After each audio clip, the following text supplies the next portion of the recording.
Assalamualaikum warahmatullahi wabarakatuh. Bismillahirrahmanirrahim.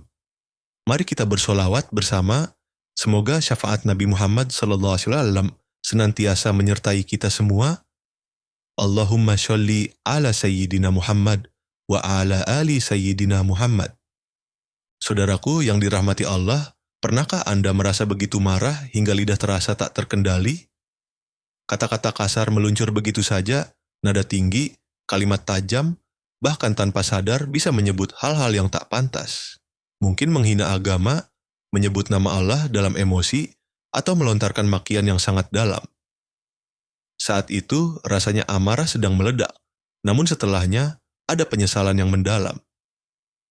Banyak orang tidak menyadari ada beberapa jenis kalimat yang jika diucapkan dalam kemarahan, berpotensi menghapus seluruh amal kebaikan kita. Amal salat, puasa, sedekah, semua bisa gugur hanya karena satu ucapan yang keliru. Rasulullah SAW telah mengingatkan kita akan bahaya lisan, karena lisan adalah cerminan hati. Dan ketika hati dikuasai amarah, lidah bisa berubah menjadi senjata yang menghancurkan segalanya. Allah berfirman, tidak ada suatu ucapan pun yang diucapkannya, melainkan ada di dekatnya malaikat pengawas yang selalu siap mencatat. Saat marah, kita sedang diuji bukan hanya dalam mengelola perasaan, tapi juga dalam menjaga diri dari kehancuran akibat lisan. Maka, bukan berarti kita tidak boleh marah, tapi kita perlu memahami bagaimana marah dengan cara yang benar. Ingatlah, setan paling suka masuk melalui celah emosi. Ketika marah, kita menjadi lemah, dan disitulah setan membisikkan dorongan untuk berkata yang bisa memutuskan hubungan, menyakiti orang terdekat, bahkan merusak hubungan kita dengan Allah. Oleh karena itu, menahan lidah saat marah bukanlah tanda kelemahan, justru itulah kekuatan sejati seorang mukmin. Apa saja sebenarnya kalimat-kalimat berbahaya yang bisa menghapus amal jika diucapkan saat marah?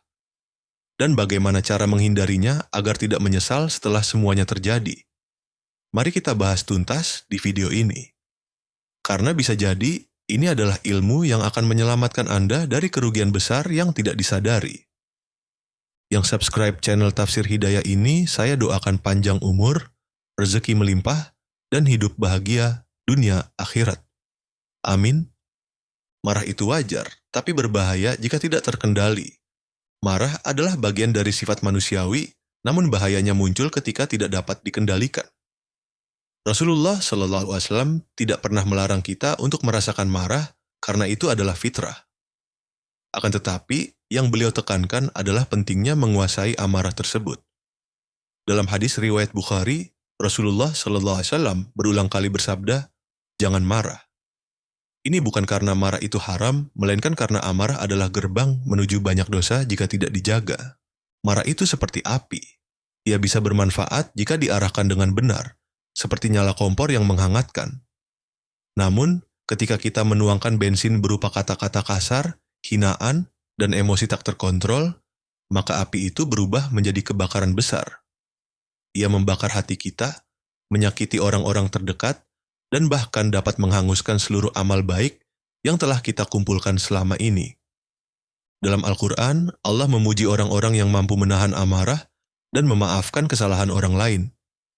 Allah berfirman, Allah mencintai orang-orang yang berbuat kebajikan. Menahan marah bukanlah kelemahan. Itu adalah tanda kekuatan spiritual yang tinggi, karena hanya orang yang memiliki kontrol penuh atas dirinya yang bisa tetap tenang dalam badai emosi. Namun sayangnya, saat marah kita sering lupa.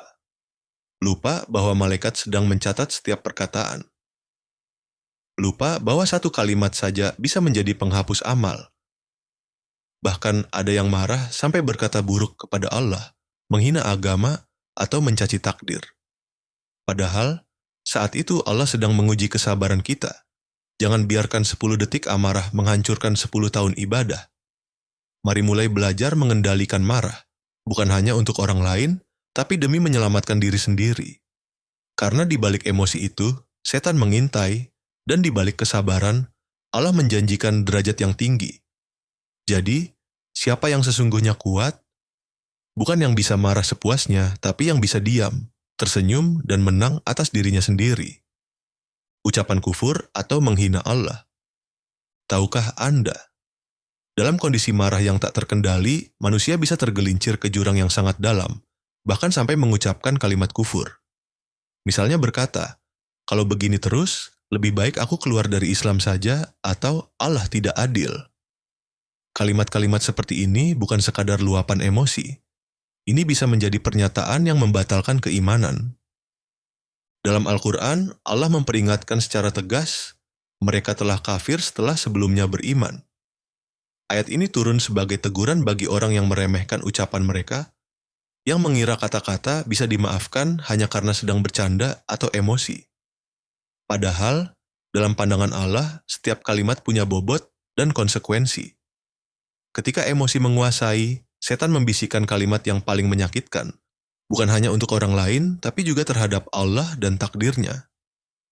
Ironisnya, justru saat diuji kita kadang melontarkan kata-kata yang seharusnya tidak pernah keluar dari lisan seorang mukmin.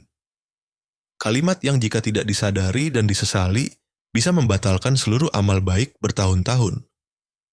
Inilah mengapa pentingnya istighfar setelah marah.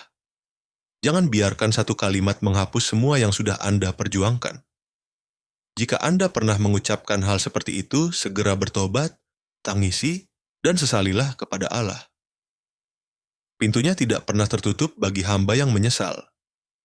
Jangan pernah menganggap sepele kata-kata, karena dalam Islam, lidah adalah salah satu bagian tubuh yang paling ringan, tapi bisa menjerumuskan manusia ke neraka atau mengangkatnya ke surga.